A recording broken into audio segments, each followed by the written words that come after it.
हमने तो डेट दे दी, 90 दिनों के अंदर इलेक्शंस होने चाहिए। ये आइन की मंशा और इसी के मुताबिक आगे बढ़ना चाहिए। आइन को कोई जो है वो खेल ना बनाया जाए कि जिसका जो दिल करे उसको उस तरह से ले जाए। 90 दिन के अंदर इलेक्शन होने हैं तो 90 दिन के अंदर होने। शदीद मजम्मत करना चाहता हूँ। सबसे पहले मैं शदीद मजम्मत करना चाहता हूँ जो आज सहाफ़ियों के ऊपर तशद्दुद किया गया इस्लामाबाद हाई कोर्ट के बाहर। ये एक फस्ताई हुकूमत ने एक फैशन बना लिया है कि वो हर मामले को ताकत के ज़ोर पे हल करना चाहते हैं। सहाफ़ियों के ऊपर और ये वर्किंग जर्नलिस्ट के ऊपर जो तशद्दुद है ये नाकाबिल कबूल है।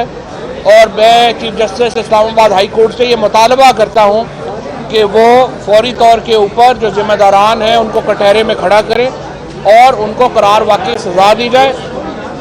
और जिन सहाफ़ियों का नुकसान हुआ है वो भी फौरी तौर के ऊपर पूरा किया जाए। आज 2 दिन की ये समाअत जो पाकिस्तान की तारीख के चंद अहम तरीन मुकदमात में से एक है वो इख्तिताम को पहुंची।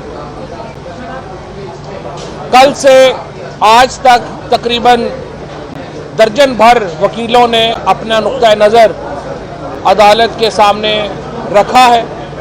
और जो बुनियादी नुक्ता है वो ये है कि इलेक्शन 90 दिन के अंदर होने हैं और हर सूरत जब असम्बली टूटेगी तो आर्टिकल 224 के मुताबिक इलेक्शन 90 दिन के अंदर होने हैं।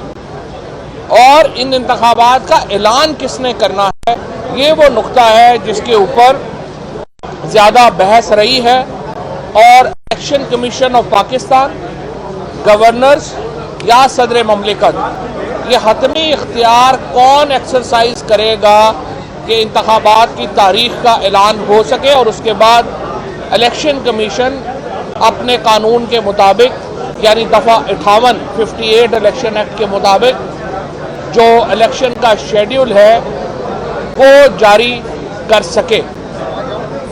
ये दो बुनियादी नुकात हैं जिनके ऊपर बहस जो है वो रही है। और अब से कुछ देर कबल ये समाअत मुकम्मल हुई और अभी अभी ये कहा जा रहा है कि पहले तो चीफ जस्टिस साहब ने अदालत के अंदर ये कहा था कि आज ही फैसला सुनाया जाएगा, लेकिन अब अदालती अमले के मुताबिक फैसला कल सुबह 11 बजे जो है वो 11 बजे के करीब लगभग जो है वो सुनाया जाएगा। ये पाकिस्तान की तारीख का बहुत अहम मुकदमा है। एक मौके के ऊपर आज जज साहब ने जैसे मंसूर साहब ने ये तजवीज़ पेश की कि कंसेंसस से मामला हल होने चाहिए।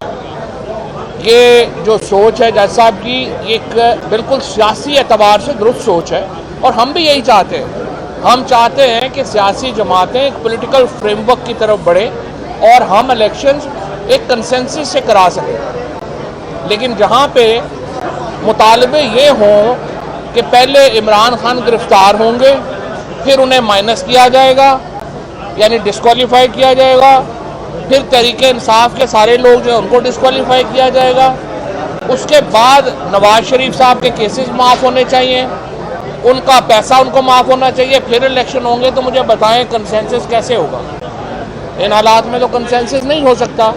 लिहाजा अदालत से हमने यही इस्तदा की कि आइन के मुताबिक आगे चलना चाहिए। अगर एक दफ़ा अदालत से या किसी भी और मामले से इलेक्शन ये तय हो जाए कि 90 दिनों में नहीं हो सकते तो आगे ले जाएं, तो फिर पाकिस्तान के अंदर इलेक्शन कभी भी नहीं होंगे।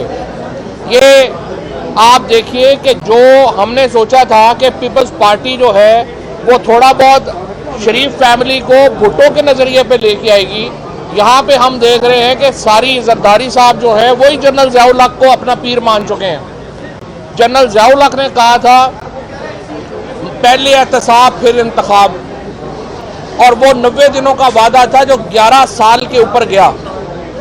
अब उनकी बेटी जो नवाज शरीफ साहब की है वो कह रही है पहले इंसाफ फिर इंतखाब, यानी फिर 11 साल का प्रोग्राम बना के बैठ गए हैं। सही इन्होंने खुद को दोनों पार्टियों ने जो Zardari people's party, Zardari group और शरीफ फैमिली ने अपने आप को सही मानों में जनरल ज़ियाउल हक का जानशीन साबित किया है।